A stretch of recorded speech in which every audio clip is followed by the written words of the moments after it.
नई दिल्ली के हृदय में एक जगह है जो लुटियन दिल्ली के नाम से भी जाना जाता था। इसमें स्थित है रायसीना हिल्स और इस रायसीना हिल्स में बना हुआ है हमारे देश के राष्ट्रपति का भवन। इसका बहुत लंबा इतिहास है, वो मैं आपको बीच बीच में बताते रहूंगा। Hi guys, welcome to my YouTube channel Wanderlust with प्रकाश।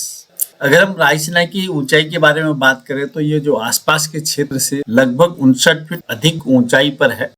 राष्ट्रपति प्रांगण के गेट नंबर 38 से एंट्री करते ही सामने दिख जाएगा आपको जयपुर स्तंभ और इसके जो टॉप में एक कमल का फूल दिख रहा है, ये जयपुर के महाराज ने भेंट की हुई है। दोस्तों, राष्ट्रपति भवन 2 फरवरी से 30 मार्च तक के लिए जनरल पब्लिक के लिए खोल दिया गया है और इसमें आप मंगलवार से रविवार तक सुबह 10 बजे से शाम के 5 बजे तक विजिट कर सकते हैं। राष्ट्रपति भवन में प्रत्येक शनिवार की सुबह और रविवार की शाम को गार्ड परिवर्तन समारोह आयोजित किया जाता है। शनिवार की सुबह 8 से 9 बजे तक आप इसे भी देख सकते हैं। विजय स्तंभ के ठीक सामने से राइट साइड को जाने पर फिर राष्ट्रपति भवन आता है। राष्ट्रपति भवन 300 एकड़ में फैला हुआ है और इसमें कुल 340 कमरे हैं और जो इसका मेन बिल्डिंग का डिजाइन सर एडविन लुटियन ने किया था। अगर आप संपूर्ण राष्ट्रपति भवन घूमना चाहते हैं तो आपको 3 टिकट लेने पड़ेंगे, एक राष्ट्रपति भवन के अंदर जाने के लिए और एक अमृत उद्यान के लिए और एक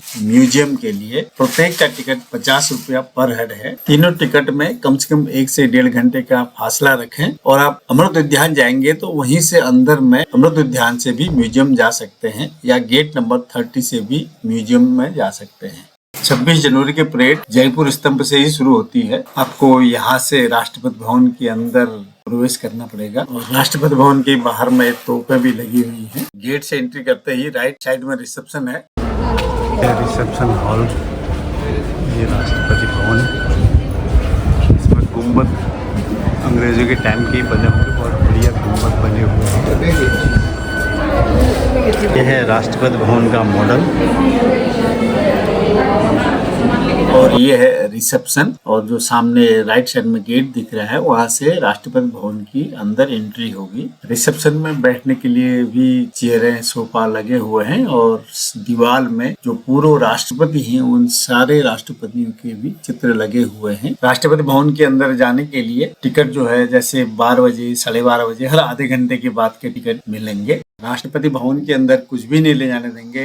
bag, ladies purse, mobile, camera, electronic सामान कुछ भी अंदर नहीं जाएगा। पानी की बोतल भी नहीं जाएगी। लेकिन वहाँ पर रिसेप्शन के पास, एंट्री के पास ही वहाँ पर सामान रखने की व्यवस्था है। आप वहाँ मोबाइल फोन, बैग, जो भी सामान है वो जमा कर सकते हैं।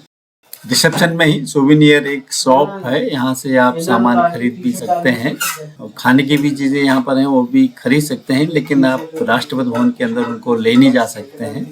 रिसेप्शन में आपको अपना टिकट दिखाना पड़ेगा, उसके बाद वो लोग एक ग्रुप बनाएंगे। वो ग्रुप कंप्लीट होते ही फिर आपको एक एक करके अंदर बुलाएंगे। वहाँ पर सामान भी जमा होगा और आपकी चेकिंग होगी। उसके बाद फिर अंदर में जाके सब लोग एक जगह पर इकट्ठा हो जाएंगे। तो वहाँ से आपको राष्ट्रपति भवन के ही एक गाइड ले जाएंगे फ्री में। अंदर में एल शेप का गलियारा पार करने के बाद फिर लेफ्ट साइड में आपको सीढ़ियों में सहस्त्रबाहु अवलोकितेश्वर के नाम से प्रसिद्ध भगवान बुद्ध की 1000 हाथ वाली मूर्ति वियतनाम सरकार की ओर से भारत के दूसरे राष्ट्रपति डॉक्टर सर्वपल्ली राधाकृष्ण को उपहार स्वरूप दी गई थी। ये 10 सिर और 1000 हाथ ज्यादा से ज्यादा पीड़ितों की सेवा करने की भावना को दर्शाते हैं। फर्स्ट फ्लोर में राइट साइड में ये है दरबार हॉल। यहाँ पर अवार्ड सेरेमनी होती है। इस सिंहासन के पीछे जो बुद्ध की प्रतिमा लगी है, इनके जो 2 पैरों के बीच से जो एक लाइन गुजरती है, ये व्हाइट पट्टियां बीच की, ये इस राष्ट्रपति भवन को 2 भागों में बांटती हैं, नॉर्थ ब्लॉक और साउथ ब्लॉक। इस दरबार की कैपेसिटी 500 लोगों के लिए है। इससे आगे फिर एल शेप गलियारे में दोनों साइड में रूम बने हुए हैं। ये रूम्स का क्रम तो मुझे याद नहीं है क्योंकि मोबाइल और कैमरा नहीं ले जा सकते हैं। ये है लाइब्रेरी रूम, इसमें 33,000 पुस्तकें हैं। ये नॉर्थ ड्राइंग रूम, इसमें प्रधानमंत्री और यहाँ पर ड्राइंग रूम्स बने हुए हैं। कोई फॉरेन डेलीगेट्स के लिए बना है तो कोई इंडियन एडमिनिस्ट्रेटर के लिए बना हुआ है और एक ड्राइंग रूम जिसमें प्रधानमंत्री राष्ट्रपति से मिलने के लिए आते हैं वो बना हुआ है। इन कमरों के बारे में बताने जाएंगे तो पूरी किताब भर जाएगी। राष्ट्रपति भवन में जो भी चीज बनी हुई है और जो दीवारें हैं, हर एक की एक अलग अलग कहानियां हैं। ये है लॉन्ग ड्राइंग रूम। ये राष्ट्रपति भवन का एक सम्मेलन कक्ष है जहाँ राष्ट्रपति, उपराज्यपाल, राज्यपाल के वार्षिक सम्मेलन आयोजित किए जाते हैं। इसमें 4 दर्पण लगे हुए हैं और ये पूरा कमरा, फर्श, दीवारें पूरा सजी हुई है। और ये पेंटिंग राष्ट्रपति भवन के कमरों की पेंटिंग में से एक प्रमुख हिस्सा है। ये है राष्ट्रपति भवन की शान, अशोक मंडप। इस कमरे की छत और फर्श दोनों का अपना अलग अलग आकर्षण है। फर्श पूरी तरह लकड़ी का बना हुआ है और उसके नीचे में स्प्रिंग लगे हुए हैं और अशोक मंडप की छतें तेली चित्र से सजी हुई हैं। छत के केंद्र में एक पेंटिंग है जिसमें फारस के 7 कजर शासकों में से एक दूसरे फतेह अली शाह का घुड़सवारी का चित्र दिखाया गया है, जो अपने 22 बेटों के साथ उपस्थित एक बाघ का शिकार कर रहे हैं। 6 बेल्जियम ग्लास झुमरों की चमक के साथ हाल में आए आगंतुकों को ये मोहित करता है। इस कमरे के बारे में तो बताना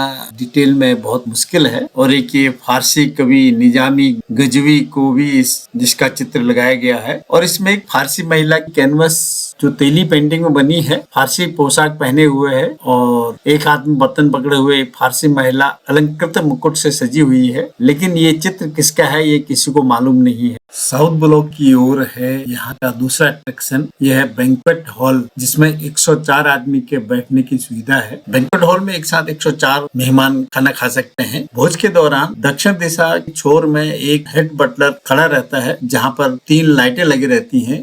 ये लाइटें सागौन के पैनल के ऊपर रखी हैं। ये बटलर इन्हीं लाइटों से अपने साथियों को संदेश भेजता है। इसमें नीली लाइट बैंक्वेट हॉल में खाना लाने को इंगित करती है और जो ग्रीन लाइट जब जलती है तो सेवा के लिए, और जब लाल लाइट जलती है तो इसका मतलब है खाना खा चुके हैं मेहमान लोग और प्लेटों की सफाई करो। ये बटलर जो है, ये हेड बटलर अपने सहायकों को इन 3 लाइटों से संदेश भेजता है। और साथ ही इसमें कोई शाकाहारी होते हैं, कोई मांसाहारी होते हैं, कोई वेजिटेरियन होते हैं, कोई नॉन वेजिटेरियन होते हैं। उसको पहचानने के लिए जो वेजिटेरियन होते हैं उनके आगे एक गुलाब का फूलदान रखा जाता है, जिससे ये पता चलता है कि ये मेहमान जो है वेजिटेरियन है, इसको वेजिटेरियन खाना ही परोसा जाए। दोस्तों, ये स्तूप के ऊपर में जो झंडा फहरा रहा है ये इंगित करता है कि इसमें राष्ट्रपति यहाँ प्रेजेंट हैं। अगर ये झंडा नहीं होगा तो इसका मतलब राष्ट्रपति यहाँ पर उपलब्ध नहीं है। इसके बाद हम वहीं से बाहर को निकले तो ये साउथ वेस्ट में जो रूम्स हैं ये फॉरेनर्स, डेलीगेट्स के लिए रहने के लिए हैं और साउथ ईस्ट में इंडियन गेस्ट के लिए हैं। रिसेप्शन से हम लोग अपना सामान लेके वापस चल दिए।